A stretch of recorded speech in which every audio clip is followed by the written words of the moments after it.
ववतु सहनौ भुनक्तु सह वीर्यं करवावहै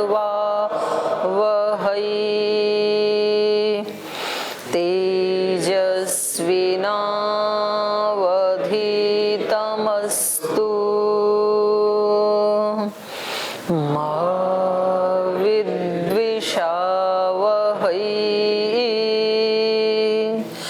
ॐ व्रतानां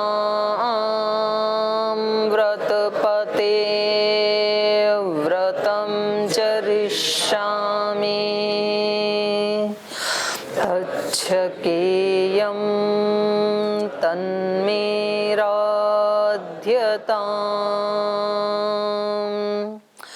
इदमहमनृतात् सत्यमुपैमि। ॐ शान्ति शान्ति शान्तिः।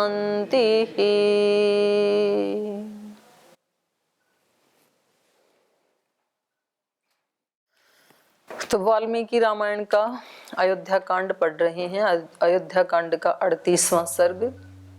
और जैसे ही अयोध्यावासी वापस अयोध्या में लौट करके आ जाते हैं और श्री राम तमसा नदी को पार करके अपने पिता की आज्ञा को स्मरण करते हुए आगे बढ़ जाते हैं, और आगे जाते हुए बीच में वो 2-3 नदियों को पार करते हैं। उनमें सबसे पहली नदी है वेदश्रुति, फिर गोमती, फिर संधिका नदी। तो उसको पार करके और वो एक विराट भूभाग पर पहुंच जाते हैं, और वहां पर श्री राम वैदेही को बताते हैं कि ये भूमि महाराजा मनु ने इक्ष्वाकु वंश वालों के लिए दी थी। तो इस समय उस धरती के ऊपर बहुत सारे राष्ट्र मतलब राज्य छोटे छोटे वो फैले हुए हैं। वो उनको अन्वदर्शयत दिखलाया, और फिर कौशल देश की सीमा को पार करके गंगा के किनारे पहुंच गए। पुण्याम ऋषि निषेविताम गंगाम राघव ददर्श। ऋषि मुनियों के द्वारा विशेष रूप से सेवित पुण्य नदी गंगा के पास वो पहुंच गए, और उसकी ऊर्मियों को देख करके और उसकी ध्वनि को सुन करके श्री राम को अत्यंत प्रसन्नता हुई, और उन्होंने सुमंत्र से कहा कि आप यहीं घोड़ों को, रथ को रोक दीजिए, आज यहीं विश्राम करेंगे हम। तो सुमंत्र ने उनकी आज्ञा को शिरोधार्य करके घोड़ों को वहीं रोक दिया, और लक्ष्मण भी उनकी आज्ञा के अनुसार बाढ़ इत्येव राघवम, ठीक है भैया ऐसे कह करके, और उनके रथ को वो इंगुदी वृक्ष के पास लेकर गई। उक्त्वा तम इंगुदी वृक्षम तद उपययतु हयैहि। घोड़ों समेत ही रथ को वहां जाके उन्होंने लगा दिया। तो ये हमने पढ़ा था पिछले पाठ में। पीछे के पाठ से कुछ पूछना है? ओम प्रणाम दीदी जी। जी। इक्ष्वाकु राजा सबसे पहले राजा हुए थे क्या? इनके वंश में, राम। श्री राम के वंश में। इनसे पहले कोई भी नहीं था क्या? तो वो कहाँ से आते? कोई भी नहीं होता तो बिना कारण के कार्य होता है क्या? उनके बाप दादे तो रहे ही होंगे। वंश तो कोई बहुत महान प्रसिद्ध व्यक्ति होता है तो वहां से शुरुआत हो जाती है। ऐसे तो बिना कारण के कैसे कार्य होगा? माँ बाप के बिना इक्ष्वाकु कहाँ से आएंगे बताओ? मैं ये पूछना चाह रहा था जी। कि सबसे पहला कौन हुआ था राजा? मतलब राजाओं की वंशावली जब चलती है तो कोई ना कोई तो होगा पहला। हाँ मिलेंगे ना कोई पहला। तो उसके लिए अलग सर्च करनी पड़ेगी। अपन तो रामायण पढ़ रहे हैं इस समय तो उसमें कई सारे उसमें पढ़ लो पुराण में। इसके लिए आपको अलग अलग पुराणों में अलग अलग वंशावली मिलेंगी। दीदी जी सारी धरती के कोई एक नहीं होता है। एक ही साथ अलग अलग कुल खानदान वंश में अलग अलग राजा होते हैं एक ही साथ। और राजाओं की परंपरा कहीं तो वंश परंपरा से राजा बनते हैं और कहीं योग्यता के आधार पे बनते हैं। तो उनका अपना पुत्र यदि योग्य नहीं है तो दूसरे को भी बना देते हैं। ये महाराजा मनु जी का भी कोई संबंध रहा है? राजा इक्ष्वाकु जी से महाराजा मनु जी का भी कोई संबंध रहा है क्या? हाँ ये मनु ने तो दी इनको ये धरती। मनु भी इन्हीं के कुल में पैदा हुए हैं। मनु जी पहले थे श्री राम के कुल में। हाँ अच्छा, तो आप ये पूछना चाह रहे थे कि सबसे पहले राजा मनु हुए ऐसे? जी। हाँ ये इनके वंश में है लेकिन सारी धरती के वो पहले नहीं है। अलग अलग वंशावलियां हैं पुराणों में। तो इनके वंश में मनु हुए हैं। और उन्हीं ने ही मनुस्मृति लिखी थी क्या? हाँ ये एक पद का नाम है एक्चुअली। मनु जो है व्यक्ति का नाम नहीं है। अब वो पता नहीं उनमें से के नाम है सीएम पीएम ऐसे है ना। तो ऐसे ही उस समय ये पद का नाम है मनु। ठीक। और कोई प्रश्न है किसी का? चलूं आगे? तो क्या पीछे से कोई चिंतन मनन नहीं चला क्या? आपने क्या किया 4-5 दिन इस समय में, रामायण के समय में? रामायण का चिंतन खत्म? चलिए, विद्यार्थी छुट्टी प्रिय होते हैं तो आपको खूब आनंद आया होगा 3-4 दिन। तो पाठ याद आता था?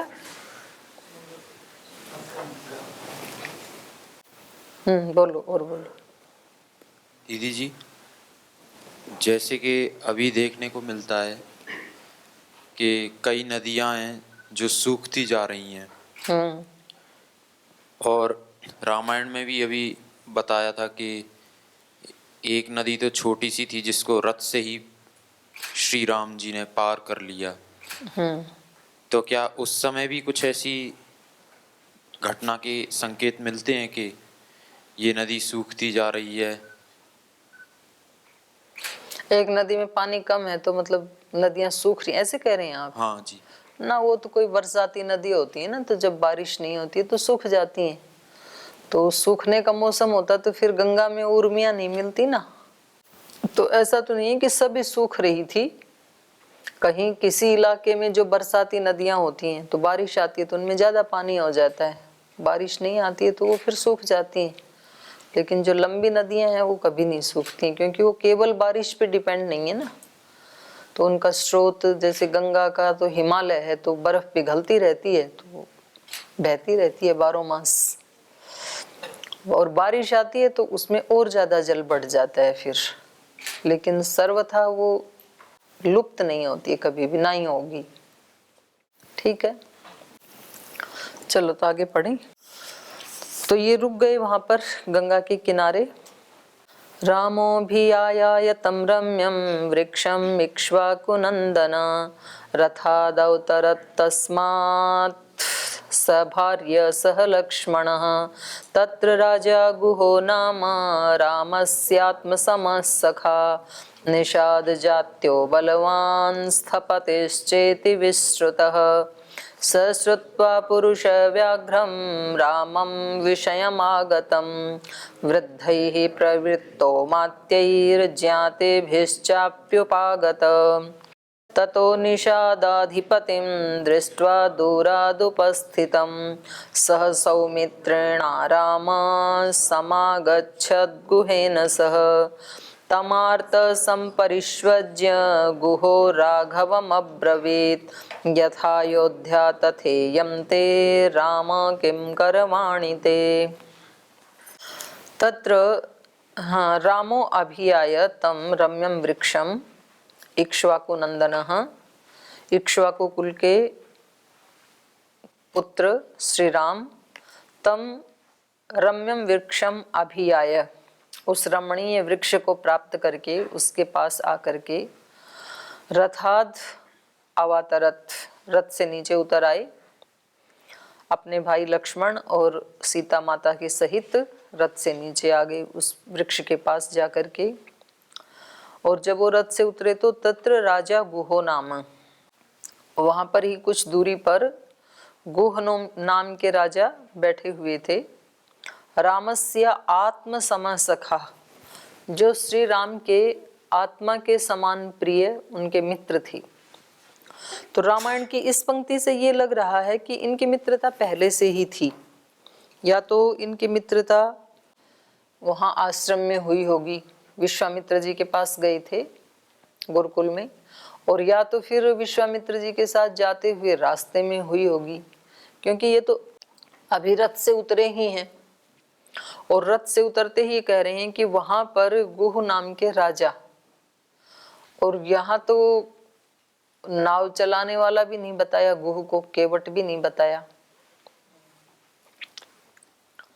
अन्यत्र हम सुनते हैं ना कि वो तो एक नाव चलाने वाले सामान्य से नाविक थे, पर यहाँ तो कह रहे हैं राजा गुह। और इसकी और पुष्टि नीचे वाली पंक्ति से भी हो रही है। वो किसके राजा थे?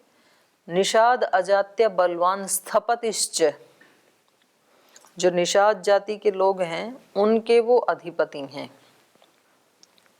उसमें पैदा हुए हैं वो। और स्थपति, स्थपति माने उन निषादों के राजा, वहां पर जो रहने वाले हैं निषाद जाति के लोग, उनके वो राजा थे। तो ये लगता है, ऐसे संभव हो सकता है, क्योंकि राजा की राजा के साथ मित्रता ही होती है, सामान्य लोगों के साथ मित्रता नहीं होती है, उनके साथ उस तरह का एक अलग तरह का संबंध होता है प्रजा के साथ, लेकिन मित्रता तो समान बल वालों में ही होती है। तो यहाँ ये इनको आत्मा के समान प्रिय हैं, ऐसे गुह के साथ गुह को उन्होंने देखा। तत्र राजा गुहो नाम रामस्य आत्म समः सखा निषाद जात्यो बलवान स्थपतिश्च, वो बलवान निषाद जाति के स्थपति हैं। स्थपतिश्च इति विश्रुतः। स श्रुत्वा पुरुष व्याघ्रम रामं विषयम् आगतं वृद्धै परिवृत्तो अमात्यै जातिभिश्च अपि उपागतः। और जब उसने सुना, स श्रुत्वा पुरुष व्याघ्रम रामम विषयम, जब उन्होंने सुना कि श्री राम आ गए हैं, क्योंकि ये वन में हैं और वो वहाँ पास में ही अपने नगरी में या जो भी उनके निषादों का रहने का जो स्थान है जंगल में ही, तो वो वहाँ बैठे थे। जब उन्होंने सुना कि श्री राम, नरश्रेष्ठ श्री राम यहाँ आ गए हैं, तो वो वृद्धई ही परिवृत्त, वो अपने वृद्धई अमात्य, जो उनके बड़े सलाहकार थे, मंत्री थे, महामंत्री थे, उनसे घिरे हुए बैठे थे, तो कोई मीटिंग आदि कर रहे होंगे। वृद्धई परिवृत्तो अमात्य ही ज्ञाति भी, तो उसकी जो साथ रहने वाले जो मंत्री महामंत्री आदि हैं उनसे वो घिरे हुए बैठे थे, कोई सभा आदि कर रहे होंगे, तो उनके सहित अपि उपागत, जब उन्होंने सुना तो सब अपने उस मंत्रिमंडल को लेकर के, अपने ज्ञाति भिश्चय भाई बंधुओं को साथ लेकर के श्री राम के स्वागत के लिए आगे आए। ततो निषादाधिपतिं दृष्ट्वा दूरादुपस्थितं सह सौमित्रेण रामः समागच्छद्गुहेन सह। ततः निषाद अधिपतिम दृष्ट्वा, तो उधर से वो अपने सब भाई बंधुओं को मंत्रियों को लेकर के उधर से आए। इधर से श्री राम ने भी जब उनको आते हुए देखा, ततः निषाद अधिपतिम दृष्ट्वा दूरात उपस्थितम, दूर से ही जब उनको आते हुए देखा, सौमित्रेण सह राम समागच्छत, तो अपने भाई लक्ष्मण के साथ श्री राम भी उधर गए, थोड़ा वो आगे बढ़े। समागच्छत गुहेन सह, वो फिर गुहु के साथ उनकी भेंट हुई। तो इधर से गुहु इनसे मिलने के लिए आ रहे हैं, इधर से श्री राम अपने भाई लक्ष्मण के साथ उनके साथ मिलने के लिए आ रहे हैं। तो दोनों मित्र वहां मिलते हैं बीच में। फिर तमार्तः संपरिष्वज्य गुहो राघवम् अब्रवीत् यथायोध्या तथेयं ते राम किं करवाणि ते। तम आर्तः, और क्योंकि श्री राम कैसे हैं, नहीं, तम आर्तः संपरिष्वज्य गुह राघवम् अब्रवीत्, इनकी दृष्टि में, क्योंकि वो एक इतने बड़े चक्रवर्ती सम्राट के पुत्र हैं श्री राम, और आज जब उनको मुनि वेश में देखा तो गुहु की दृष्टि में श्री राम आर्त, मतलब मानो जैसे कहते हैं ना कि बेचारा बोलते हैं जैसे हिंदी में, हाय बेचारे की क्या हालत हो गई, तो उस भाव की अभिव्यक्ति के लिए यहाँ पर गुहु ने आर्त शब्द का प्रयोग किया है। तम आर्तः संपरिष्वज्य गुह, गुह जो हैं उस दयनीय अवस्था को प्राप्त राघव को संपरिष्वज्य, उनसे मिल करके, उनसे आलिंगन करके, संपरिष्वज्य आलिंगन करके राघवम अब्रवीत, श्री राम से उन्होंने ये वचन कहे। यथा अयोध्या तथा इयम, तो जैसे ये अयोध्या आपकी अपनी नगरी है, वैसे ही ये नगरी आपकी ही है। किम करवाणी ते राम, बताइए मेरे लिए क्या आज्ञा है, अर्थात आप इसको अपनी ही नगरी समझें, अपने ही राज्य की तरह से मेरे इस राज्य को समझें, और इसके अतिरिक्त मैं आपकी क्या सेवा कर सकता हूँ। तो ऐसे उन्होंने श्री राम का आतिथ्य किया और एक आत्मीयता का प्रदर्शन किया। तो हम ऐसे बोल देते हैं ना, कोई मतलब एक जैसे कोई अतिथि आता है तो हम बोल देते हैं भाई ये आपका ही घर है, तो किसी बात का संकोच मत करना। तो ये कहने के लिए होती हैं ये बातें। पहले दिन तो बोल देते हैं आपका ही घर है, और 2-3 दिन वो जाए ना, पहले उससे पूछ लेते हैं कितने दिन का प्रवास है, बोल जी 3 दिन का। तो 3 दिन तो बोलेंगे ये आपका ही घर है, किसी भी चीज की और जरूरत हो तो बता देना। और फिर वो चौथे दिन भी ना जाए तो फिर डाउट हो जाता है, बोले कह तो रही थी 3 दिन में जाएंगे, तो चलो आज और देखते हैं। तो फिर थोड़ा आधा हो जाता है, फिर 5वें दिन भी ना जाए, 6ठे दिन भी ना जाए, और अगले 3 दिन रह जाए, तो फिर वो बोले जी हमें तो कहीं बाहर जाना था, हमारा तो कोई कार्यक्रम है, तो अब आप अकेले तो यहाँ कैसे रहेंगे, तो हम तो दोनों को जाना है, कुछ जाना ही मत हो। तो ये केवल बोलने की बातें होती हैं, लेकिन गुहु के मन में ये केवल बोलने की बात नहीं है, वो बहुत आत्मीयता से प्रेम करते हैं। तो कुछ लोग ऐसे भी होते हैं जो वक्त पड़ने पर अपना सर्वस्व भी देने के लिए तैयार होते हैं। तो दोनों प्रकार के ही लोग होते हैं। तो कुछ तो ऐसे ऊपर ऊपर से बोलने वाले होते हैं, सब आपका ही है, लेकिन हाथ भी नहीं लगाने देते हैं अपनी चीजों को। और कुछ ऐसे होते हैं कि वो सचमुच ही, जैसे महाराणा प्रताप हल्दी घाटी में है, तो उनको पता भी नहीं है राज्य वालों को कि वो कहाँ है इस समय, लेकिन भामाशाह उनको ढूंढते ढूंढते कहीं जंगलों में जा खोज निकालते हैं और उनके पास जो कुछ भी वो थोड़ा बेचारा जुटा पाए इतने वर्षों में, वो ले जाके उनको समर्पित कर देते हैं। यद्यपि महाराणा प्रताप मना करते हैं कि मैं जंगल में बैठा हूं, मुझे इस धन की कोई आवश्यकता नहीं है, तो भी वो जबरदस्ती उनको धन देते हैं, उनको सेना बनाने के लिए प्रेरित करते हैं, कुछ तलवार आदि खरीदने के लिए प्रेरित करते हैं। तो वो मतलब सचमुच ही देना चाहते हैं कि मेरे पास जो कुछ भी है, आप देश का काम कर रहे हैं तो ये सब मैं आपके चरणों में समर्पित करने आई हूँ, जो मेरा है वो सब आपका ही है। यहाँ भी कितने लोग आते हैं, पतंजलि में भी, कि स्वामी जी आप देश धर्म का काम कर रहे हैं तो इसलिए हम यहाँ पर, मतलब बिल्कुल अनजान व्यक्ति भी आते हैं कभी, जिनसे पहले कोई संबंध नहीं था, वो कभी 11 लाख 5 लाख रुपए ऐसे दे के चले जाते हैं। तो ऐसे गुह ने भी कहा कि ये नगरी आपकी ही है, भले ही आपको अयोध्या से भेज दिया है ये वेश दे करके, क्या कारण रहा होगा मुझे नहीं पता, तो उनको बड़ी दया आई इनके ऊपर, बड़े दयनीय दिख रहे हैं उनको श्री राम, इसलिए आर्त शब्द का प्रयोग किया। तम आर्तः,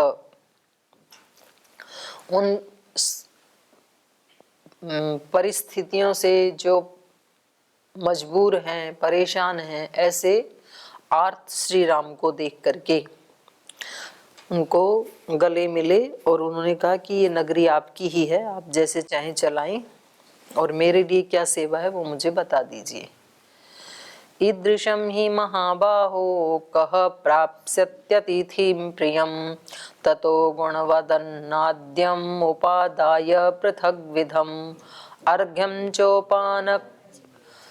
उपानयत् क्षिप्रं वाक्यं चेदम् उवाचः स्वागतं ते महाबाहो तवेयम् अखिलामहि वयं प्रेष्य भवान् भर्ता साधु राज्यं प्रसाधिनः भक्षं भोज्यं च पेयं च लेह्यं चेदम् उपस्थितं शयनानि च मुख्यानि वाजीनां खादनं च ते गुहम् एवं ब्रुवाणं तो राघवः प्रत्युवाचः अर्चिताश्चैव हृष्टाश्च भवता सर्वथा वयं पद्भ्याम् अभिगमाच्चैव स्नेहसन्दर्शनेन च भुजाभ्यां साधुपीनाभ्यां पीडयन् वाक्यमब्रवीत्।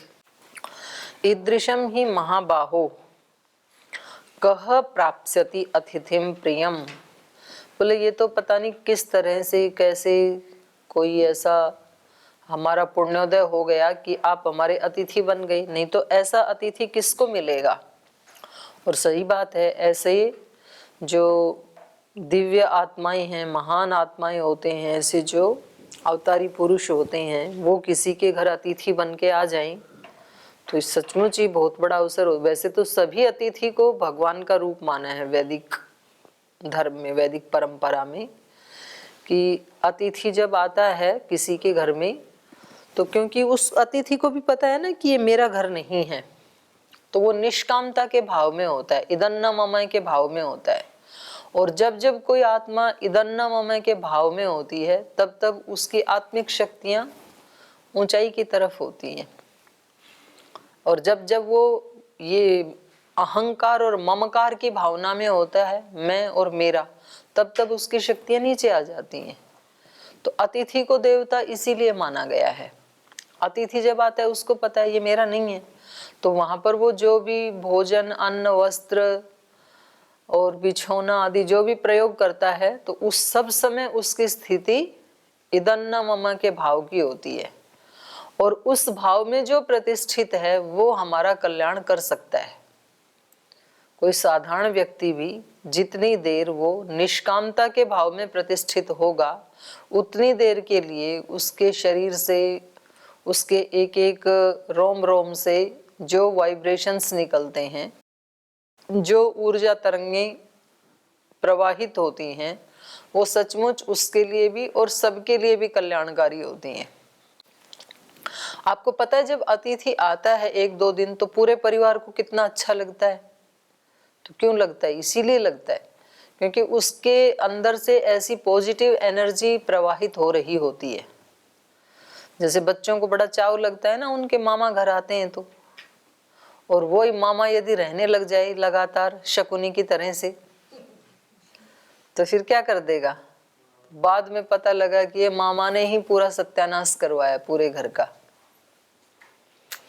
तो मामा चाचा ये दूर दूर ही ठीक रहते हैं। मामाओं ने भी बड़ी हानि की है, चाचाओं ने भी बड़ी हानि की है। तो थोड़ा सा, चाचा तो चलो वहीं रहेगा पर उसमें थोड़ा सा तो गैप होना चाहिए, नहीं तो ज्यादातर ऐसा मतलब वो किंवदंतियां बन गई। सब ऐसे नहीं होते हैं, ऐसे सब के लिए तो कहना ठीक नहीं है, पर कुल मिला के बात बस इतना ही कहने का अभिप्राय है कि जहां जहां व्यक्ति में निष्कामता का भाव होगा, जब वो स्थायी रूप से वहां रहने लग जाता है तो वो उन वस्तुओं को, घर को फिर अपना ही समझने लग जाता है। वो कह रहा है मैं 10 साल से यहाँ रह रहा हूं, मेरा भी तो हक है। जैसे ही ये ममकार का भाव आया, अहंकार का भाव आया, वहां से फिर पतन शुरू हो गया। आश्रम में भी ऐसे ही होता है। जब नया नया कोई व्यक्ति आता है तो मन में भाव होता है कि ये मेरा नहीं है, इदन्न मम, और वो बिल्कुल सुखी रहता है। और जैसे जैसे वो पुराना होता जाता है तो अहंकार और ममकार का भाव बढ़ने लग जाता है। मैं भी तो यहाँ इतने साल से रह रहा हूँ, मेरी भी तो बात मानी जानी चाहिए, मेरा भी तो कोई वजूद है। तो वहां से ही फिर समस्याएं शुरू हो जाती हैं। अगर व्यक्ति अपने मन में हमेशा उस भाव को जो पहले दिन आया था उसको यदि स्टेबल रख सके तो फिर सदा सुखी रहेगा।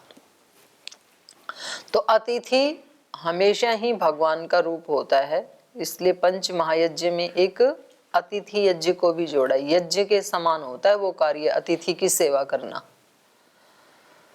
और यहाँ श्री राम जैसा अतिथि आ जाए किसी के घर में, तब तो कहना ही क्या है। विद्वान है, चरित्रवान है, धर्मात्मा है, व्यवहारशील है, मतलब कोई भी एक तरफ से भी इनके जीवन में कोई न्यूनता नहीं है। रसेन तृप्तः न कुतश्चनो न, ऐसे हैं श्री राम। तो कह रहे हैं ईदृशम ही महाबाहो, हे महाबाहो, ईदृशम अतिथिम प्राप्य ईदृशम ही महाबाहो कह प्राप्स्यति अतिथिम, ईदृशम प्रियम अतिथिम कह प्राप्स्यति, कौन प्राप्त कर सकता है। अर्थात मेरे तो भाग्य हैं जो आप यहाँ आ गए मेरे पास, किसको मिलते हैं ऐसे अतिथि। तो व्यक्ति ऐसे बोलता है ना, जब कोई बहुत अच्छे गुरु के पास जाए तो बोल किसको मिलते हैं ऐसे गुरु, हमारा तो भाग्य था जो हमें मिल गई। किसी को कोई अच्छा शिष्य मिल जाए तो बोले किसको मिलते हैं इतने अच्छे शिष्य आज के जमाने में, हमारा तो भाग्य था जो हमें मिल गई। तो ऐसे ही गुहु अपनी कृतज्ञता को अभिव्यक्त कर रहे हैं। ततो गुण वदन न अद्य उपादाय पृथक विधम, तो फिर उनके गुणों का गुणगान करते हुए कि ऐसा अतिथि किसको मिलेगा। तत गुणवदन न अद्य उपादाय पृथक विधम अर्घ्यम च उपानयत क्षिप्रम वाक्यम च इदम उवाचः, और फिर तुरंत उनके लिए अर्घ्य लेकर के आई। अर्घ्य होता है हाथ धोने का जल, पाद्य होता है पैर धोने का जल, और फिर होता है पीने का जल। तो ये वैदिक परंपरा से ये भी पता लग रहा है कि कोरोना वालों ने तो अभी सैनिटाइज करना सिखाया है, और रामायण में तो पहले से ही ये परंपरा है। हमारी वैदिक परंपरा में तो कोई भी अतिथि आएगा तो सबसे पहले उसके पैर धुलवाए जाते हैं, फिर हाथ धुलवाए जाते हैं, और फिर उसको आचमन आदि के लिए जल दिया जाता है। तो ये सैनिटाइज करने की ही प्रक्रिया है, क्योंकि बाहर से आया है ना, तो पैरों में पता नहीं कहाँ कहाँ पैर टिके और कौन कौन से बैक्टीरिया साथ आ गए होंगे, तो उनको घर के बाहर ही धुलवा देते हैं। और ये तो हमने भी देखा गाँव में ना, एक वो घर में वो भर के रखते थे पानी का एक इतना सा वो पात्र सा, जैसे ही कोई बाहर से आए तो पहले उसमें उसको ऐसे करके उससे हाथ धोएंगे। और कुछ घरों में जल रखा होता है बाहर, वहाँ पे तो आएंगे तो पहले पैर धोएंगे फिर अंदर घर में जाते हैं। तो ये केवल कोई रिचुअल नहीं है, ये वैज्ञानिक पद्धति है।